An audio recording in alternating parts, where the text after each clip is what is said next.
Hey, what's going on? Welcome back to Daz Reacts, and today I am reacting to some George Carlin, and this one is Human Behaviour. And I've really enjoyed reacting to George Carlin on this channel.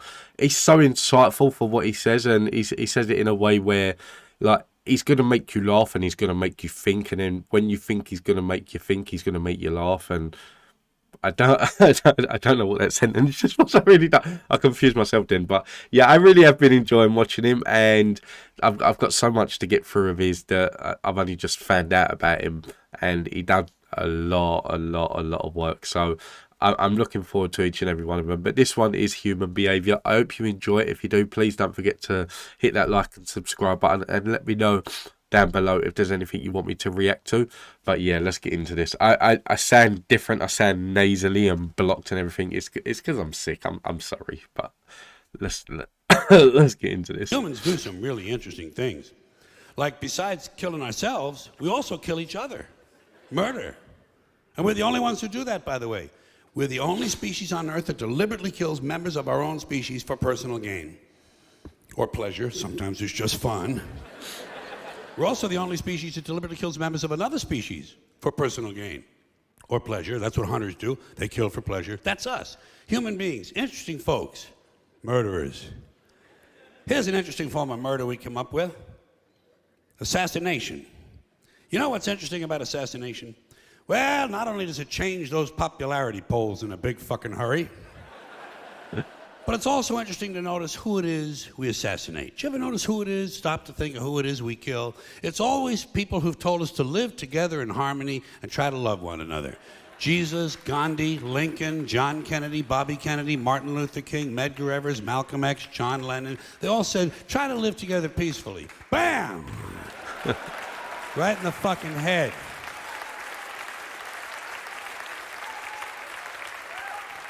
Apparently, we're not ready for that. Yeah, that's difficult behavior for us. We're too busy sitting around trying to think up ways to kill each other. Here's one we came up with. It's efficient, too. Genocide, you know? Killing large numbers of people simply because they don't look like you, they don't talk like you, and they don't have the same kind of hats you do. You ever notice that anytime you see two groups of people who really hate each other, chances are good they're wearing different kind of hats. Keep an eye on that, it might be important. But anytime there's genocide, there are always mass graves. Right? Every time we kill some dictator and go marching through his country, we always find mass graves. Thousands of dead bodies of people the dictator killed. And everybody over here gets horrified. Whoa, mass graves, whoa. Well, shit, what's a guy supposed to do with a couple thousand people he just killed? Dig separate holes? Fuck that shit. It's labor intensive. Get real. The whole idea of killing a large number of people at one time in one place is convenience, efficiency. Throw them in the fucking hole. Look at it this way. At least the dictator had the decency to throw a little dirt on them. Give the guy some credit. Dictator's a busy man. Got a lot on his mind. Like trying to figure out who's planning to kill him so he can pick them up, put them in prison, and torture them. Here's another one of our interesting, heartwarming behaviors we come up with. Somewhere along the way, torturing each other. You want to hear a really cool torture that the Romans invented? They all... I'll tell you what, I'll pause it now just to, like, put my 2 pence in. Like, it is just the case that with this man, that, like, every time that I think that I'm going to react to his video, I find that I can't help but just sit there and just watch.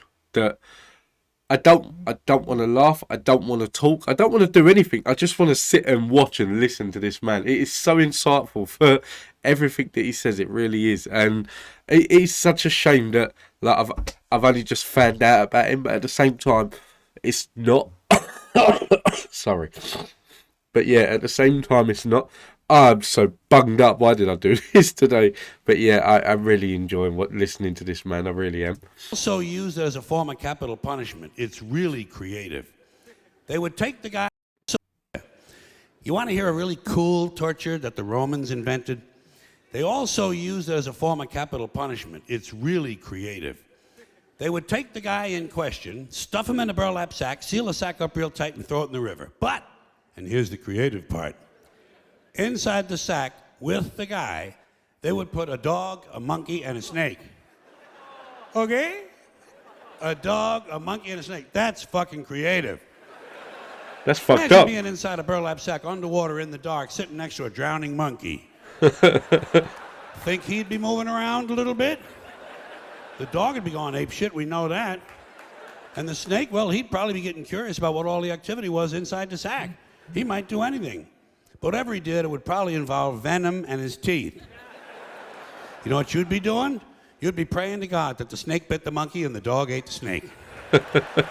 Praying. Yeah. Then it would be just you and the dog, man and his best friend, drowning together. Maybe before you died, you could teach him a few tricks. Roll over and play dead wouldn't be too difficult, would it? Just a thought, just a playful thought. By the way, I assume you're noticing that all these activities I'm mentioning, murder, torture, genocide, these are all things human beings do, not animals, those creatures we feel superior to. This is us. Here's another one of our spiritually uplifting activities. We don't do this one much anymore, but it used to be really big. Human sacrifice. I miss that. The Aztecs loved human sacrifice, and they were good at it. Well, they got a lot of practice. For instance, right around the year 1500, the Aztecs sacrificed 80,000 people in one ceremony. Okay? 80,000 people, one ceremony. You know what the occasion was? They were opening a new temple. Nothing like religion for a little entertainment, huh? They was opening a new temple, so they sacrificed 80,000 people. Nah. Nah. Like, do you want to go see the temple opening? No, I'm good. No, after what happened at the last one, no, leave it. I'll stay home. I feel sick. Opening a new temple. Nothing like religion for a little entertainment, huh? Especially that old-time religion. Know how the Aztecs went about their sacrificing? Here's how they did it. They would do it right out in public, right in front of everybody, big town, beautiful city square, 20, 30,000 people looking on. They would take the guy, lay him on an altar, cut his chest open, pull his heart out, and hold it up in the air while it was still beating. Got that? Cut his chest open, pull his heart out, and hold it up in the air while it was still beating. You know what you call that? Theater. That is fucking theater. And although the procedure may have been a little too crude to be considered the first bypass surgery, it could easily be seen as an early form of organ donor program. The Aztecs, human beings, just like us. Not too long ago, 500 years, Columbus had already landed. This was just south of here, Mexico. And by the way, those hearts didn't go to waste, did not go to waste. Because right after the ceremonies, the royal family, naturally, would enjoy another one of our amusing activities, cannibalism. Imagine that, chowing down on another human being. You got to be all out of beef jerky, man. You got to be really fucking hungry. That is one crime that I've never understood. That, like, cannibalism. Even down to, like, eating animals and things like that is one thing. Don't get me wrong, I'm not a vegan. That, like, if someone puts a burger in front of me, if someone puts chicken and chips in front of me, that, like, I'm mashing it down, like, before you could even blink. But yeah, cannibalism, yeah, no, that's just one thing that I've never ever understood it. Never ever. And I never will. I never understand how you could kill someone and eat their body. No, it's just fucked up. You got to be all out of beef jerky, man. You got to be really fucking hungry. But it happens, doesn't it? Still happens to this day. Bunch of people stranded in the wilderness, run out of Pop-Tarts, got to eat something. Nah, hell no. Might as well be Steve. And how do you decide who to eat first? How do you decide who's first on the barbecue rack? Do you pick on the little guy because he's skinny and he can't fight back? Okay, sorry. As soon as he said that, like, in the wilderness, for me it would be the case that, like, just kill me and eat me. Like, just kill me quickly and eat me, because there's no way in this world that I'm eating you. I don't give a fuck what it takes to survive. But if it was the case that, like, if you was in that situation and, like, there's a group of you and you think, right, who are we going to kill first? You got to use logic, basically. So you're killing and eating the biggest person there, basically, because that's the one that's going to give you the most meat to go around the crowd to keep everyone else happy. You kill the skinniest person, and then very quickly you're like, we need another one. We need another one that The skinny person is like going to be the equivalent of McDonald's, where you're going to eat and then like very quickly after you're going to think, no, I'm still hungry, I could eat another burger. Whereas the fatter one's going to be the equivalent of like TGI Fridays, where you get the big ass monster burger and you eat that, and that's going to see you over. I can't believe I can't believe that this is what's going through my mind. First, how do you decide who's first on the barbecue rack? Do you pick on the little guy because he's skinny and he can't fight back? Or do you all gang up on the bodybuilder because he got a lot of steaks and chops on him?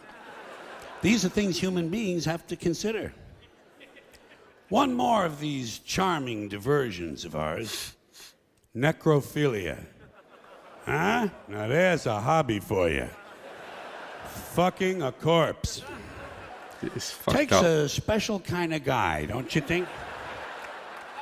But it happens, more than you might think. It happens among humans. Animals don't do that. No. Animals don't fuck their dead.